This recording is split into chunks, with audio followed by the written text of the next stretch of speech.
If I went to your website and I can't see anything at all that you would be willing to ship internationally, then probably why would I want to contact you for even a quote if you don't even say the word export on your website or international trade? Hello, and welcome to Small Biz Catalyst. I am your host, Ayisat Abilogun. Join me as we explore ways that we as small business owners can pay ourselves a growing six-figure salary without pulling out our hair. Whether you're a small business owner or an economic development professional, this show is for you. Let's explore together. Hello, everyone. Welcome to Small Biz Catalyst. Today, we have a very special guest, Cynthia. How do you say your last name? Traore. Very good. Traore. Okay, great. So for those of you who may be new or are not new to Small Biz Catalyst, I'm going to share a little bit about what we hope to achieve at the end of today's episode. So by the end of this episode, we want you to understand how global trade works. Whether you're an entrepreneur or an entrepreneur support organization or a professional who supports entrepreneurs, we want you to know how to use global trade as a tool to make small businesses more resilient.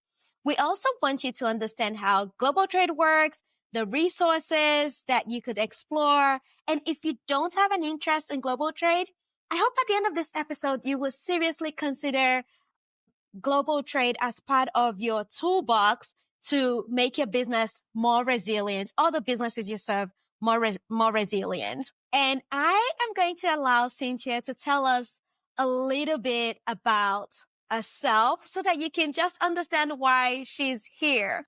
I mean, she's a global trade expert and she's served in different capacities, recently became an entrepreneur development professional, although she's got like all sorts of cool certifications and education. But Cynthia, tell us a little bit about yourself and what made you an expert in this field. Okay. Well, thank you very much, first off, for having me on today. I really appreciate it. I'm excited to share some of my knowledge and my experience with everybody. So I have worked for 23 years at a community economic and workforce development agency. So I cover 5 very rural counties in northeastern Pennsylvania. Woohoo. I've been doing international trade here for about 15 years. And so basically what that means here is that I work with all sorts of businesses, whether it's a one sole proprietor owner entrepreneur, or maybe it's a medium business that has 150 employees, but all small and medium businesses in all industries who are trying to send their product or service anywhere in the world. So I'm like a consultant for them and advise them on what they're trying to export and what they're trying to sell, and consult with them to make sure they're doing, what they need to be done. Pennsylvania, I work as Pennsylvania's regional expert network person. And I as you mentioned, I did just get the EDP, the Entrepreneurship Development Professional Certification. But I also do have the Certified Global Business Professional credential, which I earned from an organization called NASBITE. So it just basically says that you're knowledgeable in the export global trade world. So I have that certification also. That's awesome. So we're going to tap into your knowledge today. And I'm going to start with a series of questions. My first question is, how important is global trade to economic development? Now, as I took the EDP exams, I learned that businesses who actually involved in global trade, about 8.7% more like they make more revenue of about 8.7%, and they are more likely to live longer. So tell us, how important is global trade to economic development? Sure. So the first thing that global trade is really going to do is give you some economic growth. It's going to foster innovation. It's going to create jobs. It's going to expand your market potentially. And it's probably going to lead to some market diversification for your company. Currently you might be relying only on a domestic market, but if you want to be more resilient during an economic downtime, you need to do some market diversification. And one way is to tap into markets outside of the United States. So if there's an economic downturn in America, you can still survive. I do have many hardwoods companies I work with, and one of the way they've survived downturns in like housing markets in America in the past is that they have overseas offices that they sell to. So it's going to help you, if you have market diversification, you're going to be impacting your community. You're going to drive local development because if you have more revenues, you're more likely to reinvest in your community. Sure. And your companies can work together. I have one company who found a supplier at another local company. So now we have supply chain right, locally, and you're supporting each other because they might be making something that you need to add to your product to help make it export ready. And, it's going to foster some innovation and some competitiveness because international markets is gonna, you really have to come up with some perhaps competitive market you would not have in the United States.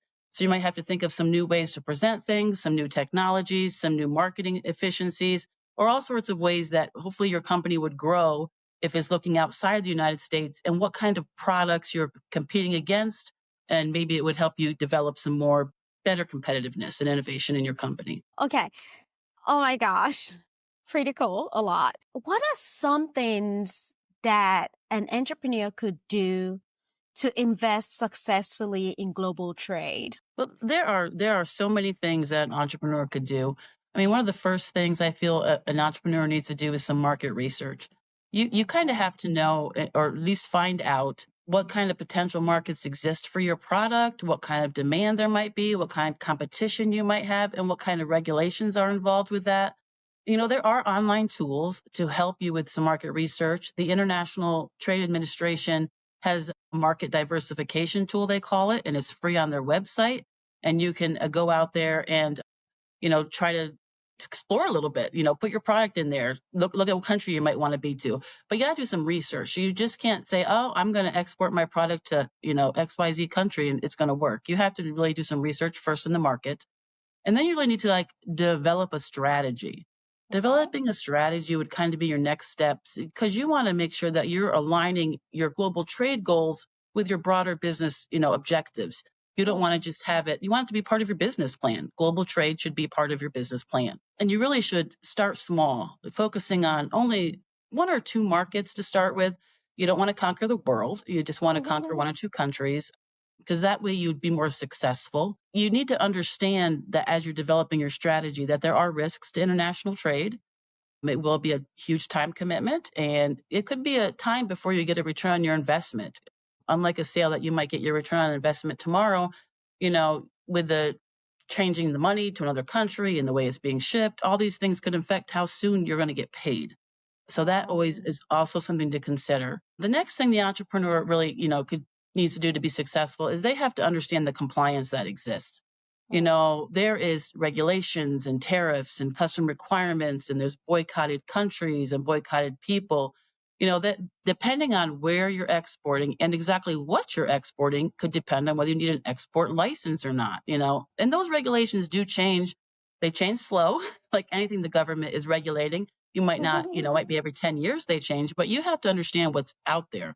You don't ever want to, export to a country you're not supposed to or to a person you're not supposed to because the fines that they will impose on you are serious fines. So you really should develop a relationship with hopefully even you have to understand the basics, but even if you're like, oh, I really need some professional help in this area, you could use somebody like a freight forwarder. They're going to, take care of all the ins and outs of the export documentation and paperwork and do that legwork for you. But you still have to understand because in the end, you're responsible for your product going someplace else. And I also always suggest that you would develop an export compliance manual. So, the export compliance manual would be you're going to say how you're going to be compliant in the export world. So, if anybody came and questioned you ever, you can say, well, here's our documentation. These are the steps we follow. This is how we make sure we're compliant. So, you at least have some place to start. Okay. And then, the next thing you have to do is you have to build some relationships. Every culture is different. And, some cultures might not even want to do business with you till potentially you come and meet them in person. Especially any of the Hispanic cultures, they want to have a relationship with you. They want you to know their family. They're going to invite you to their house to have dinner with them. They want to have a relationship before they do business. Now, other cultures are like, okay, we're just going to do business. I don't even have to basically know who you are. So, I mean, you need to build some relationships. And you can do that through attending a trade show or a trade event in another country and just seeing what's out there. Many countries have industry organizations that you could look at and join related to you, depending upon your industry. Like maybe there's a hardwood industry or there's a manufacturing industry for your part for like aerospace or, technology, or maybe you're making something for a car or whatever it is. You need to develop those relationships with people that you want to do business with. I also totally suggest that you join some trade-focused organizations. They have free assistance available on their websites. They also have annual conferences you can attend. They have webinars they offer, everything. The ones I'm a member of include the International Compliance Professional Association, which stands for ICPA. I'm also a member of NASBITE, which is the one that I got the Certified Global Business Professional through. Both of those have annual conferences. And you can think, oh, I don't know enough to go to an annual conference, but they start out with a basic track, then move up to an export track, move up to an advanced track. They do export and they do import. So, you can attend whatever you need assistance in to learn about what's happening now in the industry and related to government regulations. And then I'm also a member of one called Society for International Affairs, and that's based out of DC. And they do a lot of like regulation trainings, but they also have basic and advanced. And they sometimes offer these all virtually. So you wouldn't have to travel. You could do it right from the comfort of your office and attend these sessions and learn. I do recommend attending in person if you can, because the opportunity to network with these other businesses that are also exporting, and some of them are going to be big businesses, like you might have Walmart there or Pepsi there, or big companies. But you're going to have some small companies too. So it just makes you some connections. I also suggest that you would want to maybe subscribe to some trade-focused newsletters. There's one I get every day called the Daily Bugle. It's free and it comes to my inbox. It gives me all the newest updates on export compliance and regulations and rules. But there's other ones out there that are available for Daily free. Bugle? That's Daily. The Daily Bugle. How Yep. do you spell Bugle? Bugle, Daily Bugle. Yep. Oh, cool. And then, I also think you should internationalize your website as an entrepreneur if you're looking at going international. And it can be some simple changes. I mean, if you really wanted to dive into a culture, you could do your website in another language, but I'm not suggesting that to start with. I'm suggesting you do simple things. For example, if you have only a 1-800 number on your website, that only works in the United States. So you need to put a different phone number on there if you ever want anybody outside the United States to call you. And you need to put your hours you're open and your time zone, because, most people in the world don't understand time zones, and, you're not going to be available at their, noon, because it's like, maybe it's midnight for you. And maybe even put in there like you would do exporting. And if I went to your website and I can't see anything at all that you would be willing to ship internationally, then probably why would I want to contact you for even a quote if you don't even say the word export on your website or international trade? And you should, be aware that we are one of the 2 countries in the world that use the metric system. So if you're going to have measurements on your website, put them in something besides what we use. You could put them in both, because you still want to obviously work with your American customers, but, consider your outside, sources. And, you really want to consider images you're using or colors you're using. I mean, there's so much research available online if you really want to target certain markets about colors that are more appealing or images that are more appealing, or, the way you lay your screen out is more appealing. But there's just so many little things you could do that don't require you to invest a whole lot of money in developing a whole nother website in another language, that will just make you seem more appealing to an international audience. So I think those are some things that entrepreneurs could really start to do to, invest successfully in some global trade. That is awesome. Oh my gosh, such rich nuggets. That was the reason I wanted you on this podcast, because there's so many people who are looking to grow their income, diversify their portfolio, and even the little bits of information, something as simple as time zone, things we take for granted, or even the measurement system or colors. Those are really important to an entrepreneur. Hey there, if you're just joining us, this is Small Biz Catalyst. We would like to invite you into Tag a Business Team. Here's what you need to do. Nominate a small business of your choice, tag them on our website at smallbizcatalyst.org.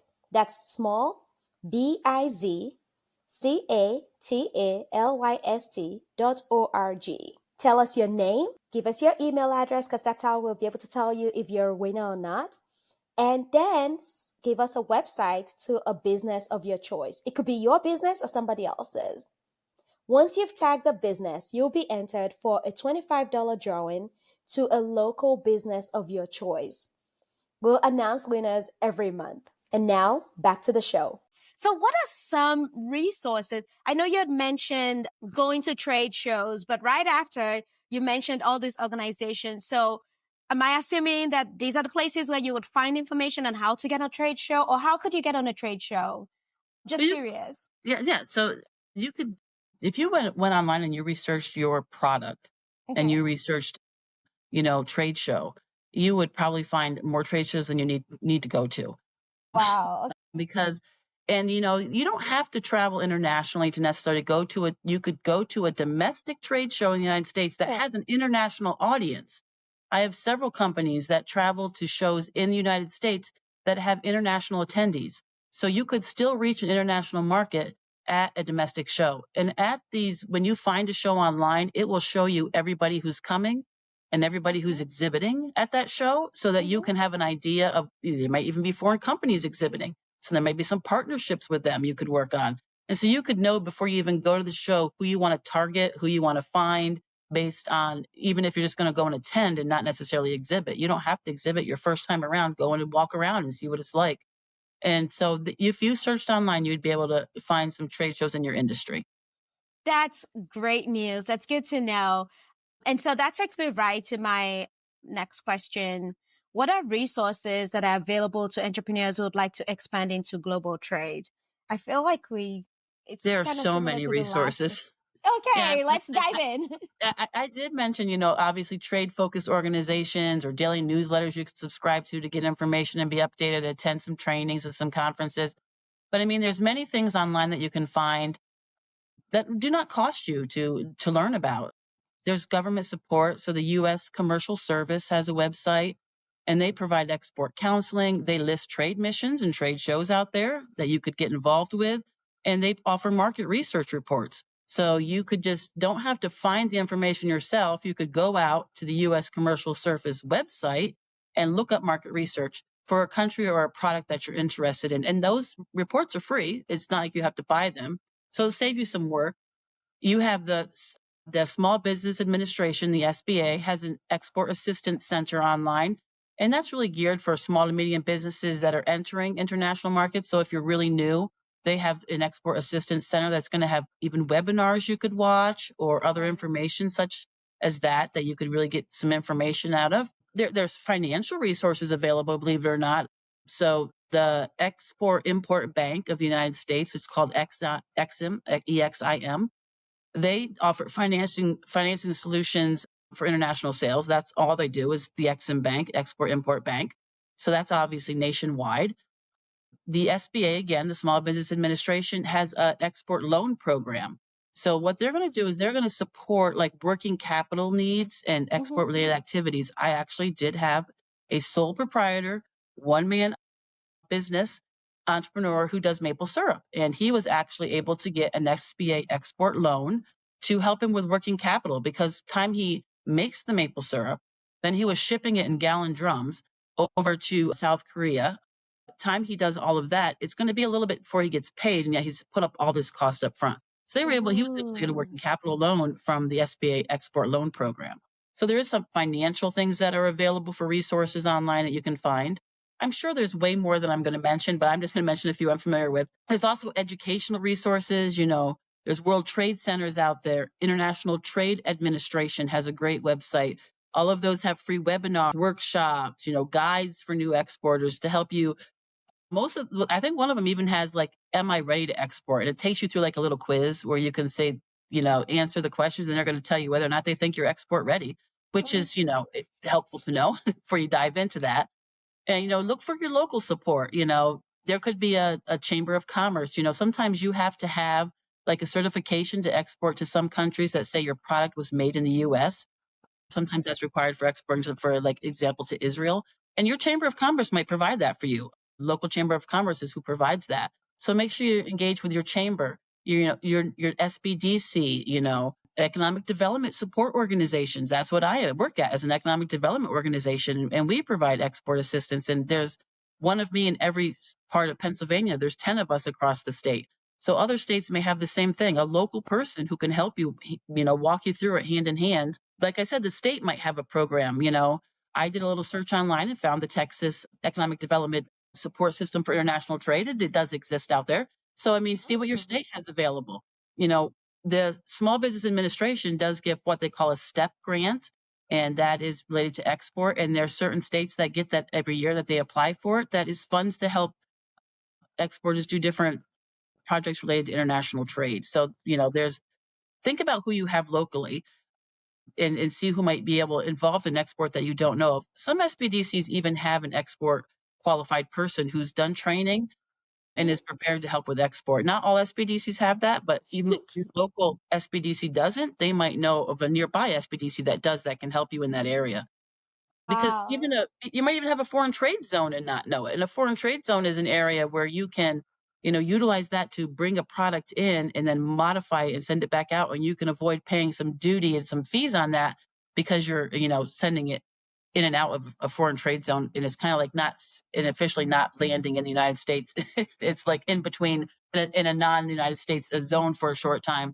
And if you have a foreign trade zone and that's something that you could use, that's really going to help save you some money. So you really have to do some investigation on the business part to really see what's available out there. Oh my gosh, this is so rich. I'm like 2 pages in, in notes taken.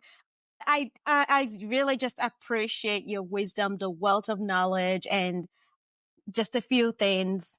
I'm going to reiterate it at the end, but just knowing that these are some resources, the SBA, the EXIM, the U.S. commercials supporting trade missions, and the STEP grant. Where is there a link to the STEP grant maybe that maybe I Well, can get from you you? could look on SBA's website because that's the SBA's the Okay. that has the STEP grant, and they will list the states that received it this year. It just Oh, started in October, so if your state, whatever state you're in, Pennsylvania received the STEP grant this year, and ours is, I believe, $8 million, and that is ours is specifically used to fund domestic trade shows with an international audience, an international trade show, making your website internationalized. Maybe, ours is very specific. So each state gets to set what their STEP grant guidelines are, but you can see on the SBA website who received the STEP grants this year, what states received it. Because that's it's a federal awesome. program, so it's given out to states. I'm going to add that to the show notes. I'm going to put a link to that in the show notes. So my last question for you, this is a bonus question. What advice do you have for today's entrepreneurs? I know you work with a lot of entrepreneurs, but we also work with a lot of entrepreneurial support organizations. What advice do you have for today's entrepreneur? Several things I would suggest. And the first, specifically related to export, I would tell you to think globally and act strategically. Even small steps into global trade can yield significant results, but you need to act strategically. You need to have a plan in place. Just like you have a business plan for your business, and if you don't have a business plan, you should have an export business plan and what you want to do in the export world. You need to invest in knowledge.